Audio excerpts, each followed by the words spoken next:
Hi friends, Pastor Doug Batchelor. We want to welcome you to this special feature where we're going to be interviewing a very special guest. And I'm delighted today to have here in the Amazing Facts Studios, Dr. John Scharffenberg. Dr. John, Hi. Welcome. Now he's a friend, but I need to, in full disclosure, admit he is also one of the newer members of our Granite Bay Hilltop Church. And I was just so intrigued with his life, work, and testimony that we invited him here in the studio, and he's going to share some life-changing information about some of the 7 keys to a longer life. Now, Dr. John's got an abundance of experience. He's a physician, nutritionist, and professor of nutrition for years at Loma Linda University, a graduate of Harvard University School of Public Health. You were director of the Pacific Health Education Center in Bakersfield. I'd been there before. You've got special interest in health and longevity. Now, I didn't mention you were also with San Bernardino. Well, I was in charge of the San Bernardino County Health Department. That's one of the biggest counties in California. Geographically, it's the biggest. It's the biggest county. Amazing.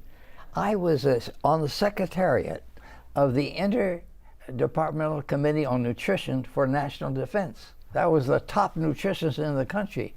And we did surveys of all of our allies around the world.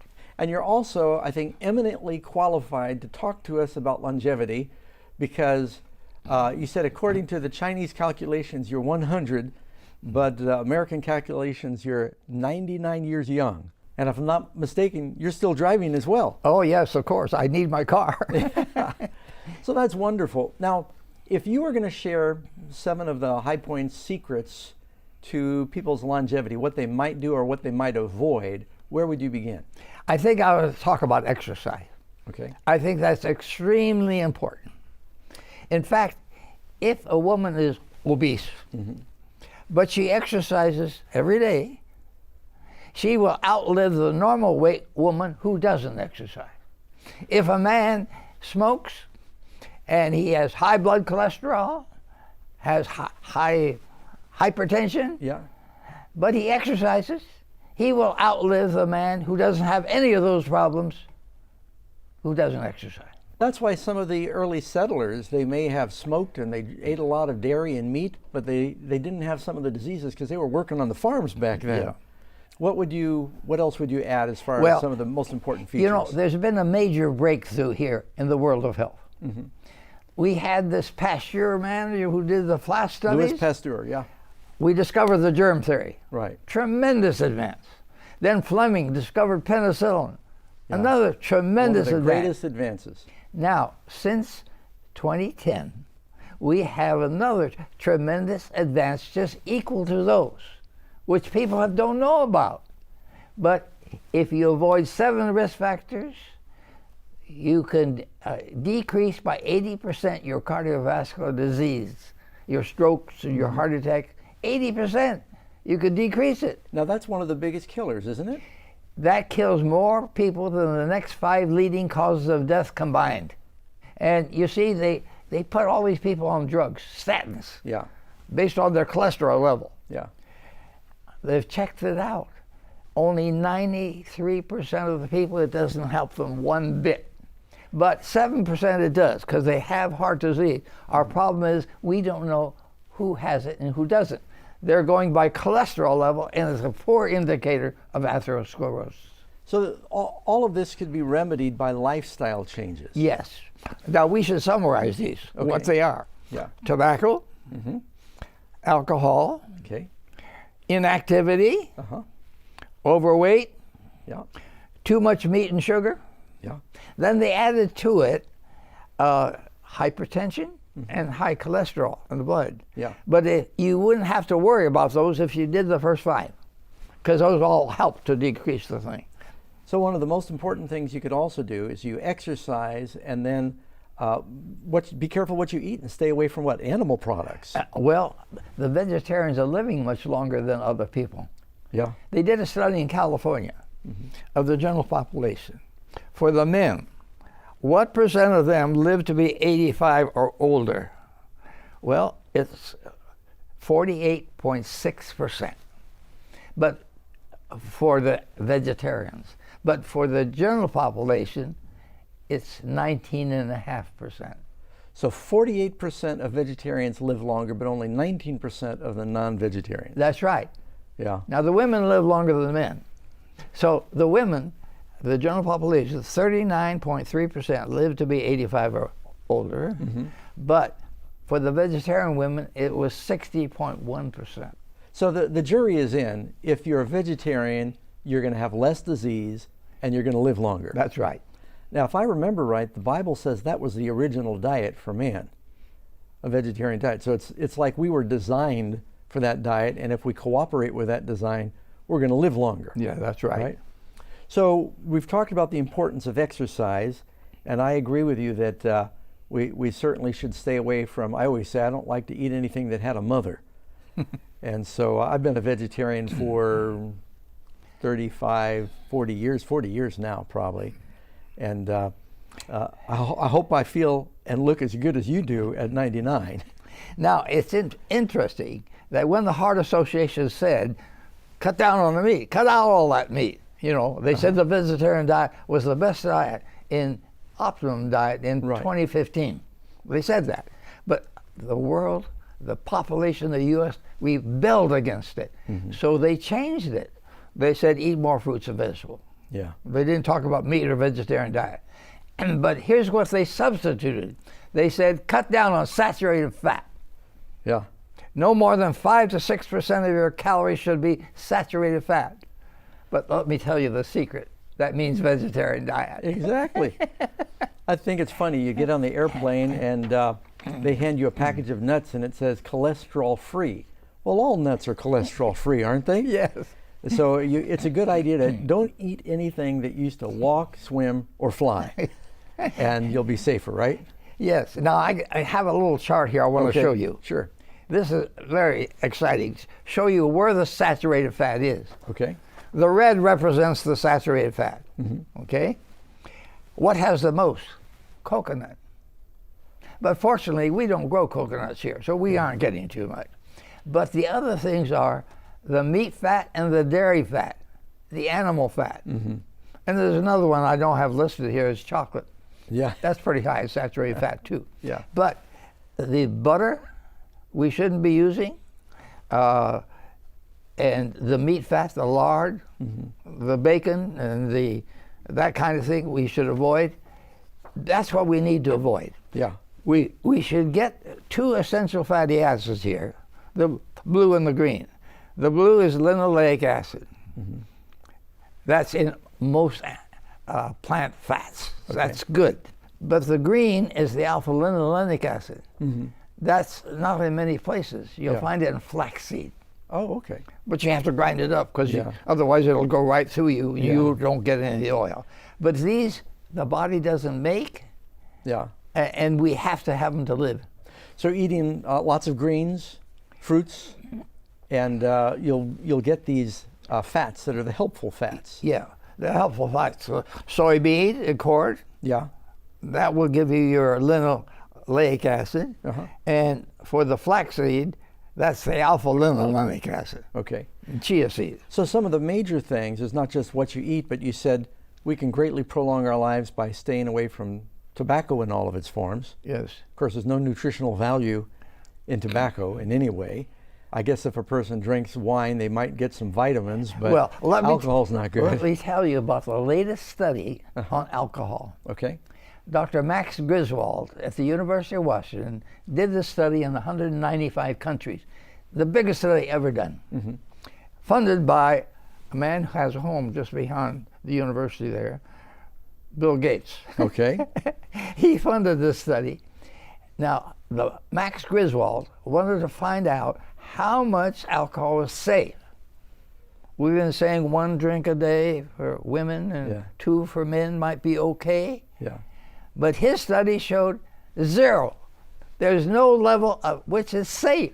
Now, he was a social drinker himself. Yeah. So he wanted to find out how much is safe. It's not a biased study. He's being objective. That's right. He's got to review his old lifestyle now because of it. But he found out that there's a 0 level. And they said if there was any vitamin value, the negatives of alcohol offset that. Yes. And so all of it is dangerous, and it increases your risk of cancer. Yeah. You know, they were trying for years to argue a little bit of alcohol might help your circulation, but they saw the downside of cancer, not to mention, you know, the problems that alcohol causes with addiction, that it outweighs that. You know, alcohol is a big problem in causing breast cancer. Okay. Middle-aged women and so on. That's very important. They need to get rid of the alcohol. On a more positive note, since we're talking about drinking, what should we be drinking? We should be drinking water. Not at mealtime, but between meals. Yeah. Water should be the main thing. Yeah. There's a committee now, a panel, a group that gets together to see what solutions are the best to use, and they say water is the best. Drink, and of course in North America, you go to the typical fast food restaurant, or you go to a convenience store, and they got like 90 different things you could drink. And not only they have a lot of sugar, but a lot of them now have a lot of caffeine. Yeah. And a lot of Americans in the soda pop, the tea, and the coffee, industrial strength coffee, Yeah. Folks are sort of hyper stimulated. Now we should be careful of pushing some things too far. Yeah. Because too much is bad and too little is bad. Mm-hmm. Now, for example, water. Yeah. It's good, but you can get so much it drops your blood sodium level, and that swells the brain up. It can kill you. Yeah. It can kill you. Yeah. Because your brain is swollen. We had that happen here in Sacramento. A lady was part of a show, a radio program, and they were seeing who could drink the most water and hold it the longest, and this lady died. Yeah, that's right. She drank too much water. Yeah. Now, again, exercise is another exciting thing. Yeah. Exercise. If you don't exercise, you're going to die sooner. Mm-hmm. For every hour you exercise, you will live 3 hours longer. For every hour you exercise, you'll live 3 hours longer. Yes, that's the Harvard alumni study. I want to get up right now. See if I prolong my life. But you know, if you get too much exercise, you decrease your life expectancy same way. Oh, really? You can overdo it. You can overdo it, and a lot of people don't know that, and I hate to tell anybody that because most people are not getting any. Yeah. So now walking's a good exercise, right? Walking is a good exercise. Yeah, it is. Do you go downhill skiing, or do you do a lot of walking? Walking. Now, I believe in useful exercise. That's the word I'm using. Gardening, farming. Gardening, yes. Useful exercise, you see. Yeah. But I think it's very important in mid-age to get that exercise. Yeah. Not so much the young people and old people. It's middle age.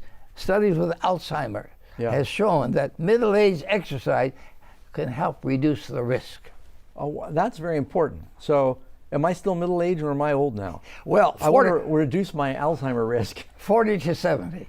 Okay, then I can still do. I'm still there. Yeah. There's still hope.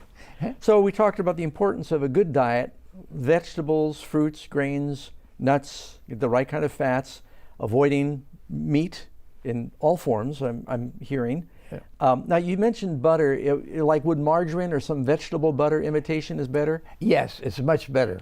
And then, but it used to, the way they did it before was hydrogenated. Right. Made trans fatty acids, which were not good. Yeah. But now they're having an emulsification process of mixing the oils together without hydrogenation. So get the non-hydrogenated. Yeah, because the hydrogenation produces trans fatty acids, and you have to put it on the label now. You know, I have an addiction to peanut butter, and I know a lot of the peanut butter is hydrogenated, and so I always buy the natural peanut butter now. Yeah. And I just find your body handles it a lot better. And so how important is rest in longevity? Rest is important. Batchelor did a study of 4 factors mainly. Rest was one of them. Getting the proper amount of sleep. Like 8 hours, 7, 8 hours. 7, 8 hours a night. Right. And you go to bed with the chickens at night, is that right? Yeah, I do. 8 or 9 o'clock, I'm in bed. Yeah. But I get up at 4 o'clock. So you have a good night's rest. Yes. Okay. Well, that's good. Now we're talking about the practical things of food and exercise and water. How important is it to have a good attitude? Well, stress is a factor. Yeah. But we haven't listed it much because we don't know how to measure it. Yeah. So we don't know whether it's 1 stress or 10 stress or Yeah. what it is. Hard to quantify stress. We don't know how to do that yet. Yeah. Now, people have stressful situations, but when you have trust in God, you can kind of unload the stress and find peace. It's not so much stress as a factor. It's your reaction to the stress. There you go. Is the factor. So having a good attitude and having a faith, and if you've got faith, then you can have peace even though there's trials in life. That can help with your longevity. Yes, that's right. Very important. What else do you have to share about some of the keys for longevity? Well, one of the things that people don't hear about is childhood problems. Yeah. ACEs, adverse childhood experiences. If you have 6 of those, you might lower your life expectancy 20 years. What would be an example of one of those? Not taking care of your kids emotionally. Yeah. You're oblivious of them in the house. You aren't spending any time. They need love and attention. Yes. Yeah. Not getting enough to eat. Yeah. They're poor. If they're malnourished when they're poor, when they're young, that can shorten their long term. Or somebody in the family is mentally off. Oh. Or somebody in the family has gone to jail. See, those are all adverse childhood experiences. Creates stress when they're young that affects their longevity. It affects their diseases later in life. Yeah. It's very exciting. Yeah. How most diseases that you have in adulthood have started in childhood. So it's very important for parents to try and create a healthy environment when kids are young for their longevity. Now, there are some young people who are resilient and can overcome the bad effects. Yeah. If they have good mentors, religious people, or people who take them out into the country more, outdoor exercise and things. That's great. It's a challenge for us then to become friends with kids that might be in these high-risk situations, be good mentors to them, help them get in healthy environments, and you can prolong their lives. That's right. Understanding how the brain operates in early childhood is extremely important. That's where public health needs to put its money to make sure these kids have good mentors. Well, so we've talked about some things to do to lengthen your life and avoiding tobacco and alcohol, obesity, and of course one of the big killers in the world is diabetes right now, and it seems like it's an epidemic. But see, with these 7 risk factors, diabetes is decreased 88%. By simply addressing the diet issues and the lifestyle. The lifestyle. Yeah. So some people can reverse their diabetes, certain types? We know we can reverse it. We can even reverse atherosclerosis. Really? Yes. There's a doctor in San Francisco. He took patients with clogged up coronary arteries, and he fed them proper diet. He put sacks of food on their doorstep. So for a year, he checked them out, and it decreased the atherosclerosis in the coronary arteries tremendously. By changing their diets. By changing their diet. Well, I know people that have been diagnosed with that, and they got on a healthy exercise diet regime, and their arteries cleared out. So I've heard testimonies of people that have had that experience. You know, I understand that many people have heard of the blue zones. And they did a study of different spots in the world where people seem to have better longevity, and they came up with 3 or 4. I heard of Sardinia in the Mediterranean diet. Okinawa, Japan. But then they said that in North America, it wasn't so much the location as the faith of the people that live in Loma Linda, and that's where you're from before moving here to Sacramento, that they have just an extraordinarily high number of old people. That's right. That not only they live long, but they've got a high quality of life and they're active for a long time. Exercise is extremely important. You know, we think religion has something to do with this too, but it's hard to measure it. They have a questionnaire that they went out to a lot of people, and they say, put down 0 to 10. Okay? Do you believe in God? Well, for most of us, it's either 10 or 0. Yeah. There's not any between halfway. Yeah. So a lot of those questions I didn't think were applicable to me. Yeah. I think we know that having a good social network and relationships is an important factor in health. And they say married people live a little longer than unmarried, typically. The question to ask about social relationships: do you have 1 or 2 friends that you can borrow money from? If you can, that's a good social relationship. I also like you because I know you've got a sense of humor. And I think that, what do they say, a merry heart does good like medicine. That's right. So I'm going to make your friend and you'll lend me money? So if, in concluding, anything else you want to share that you think that you'd like to say to the viewers you think is an important factor in longevity? Well, as a nutritionist, my job is to make things concise and simple. So I will give you a university course in nutrition in 1 sentence. All right. Here it is. Eat at the proper time. That means no snacking. Yeah. Eat at the proper time. A variety, not 1 meal, but over 10 days, to make sure you get all the nutrients you need. Eat at the proper time a variety of natural, non-processed foods in quantities for ideal weight. That's all you need to know. Now we're going to have to put that sentence on the screen because that, I think, that summarizes, I think, an important lesson in health.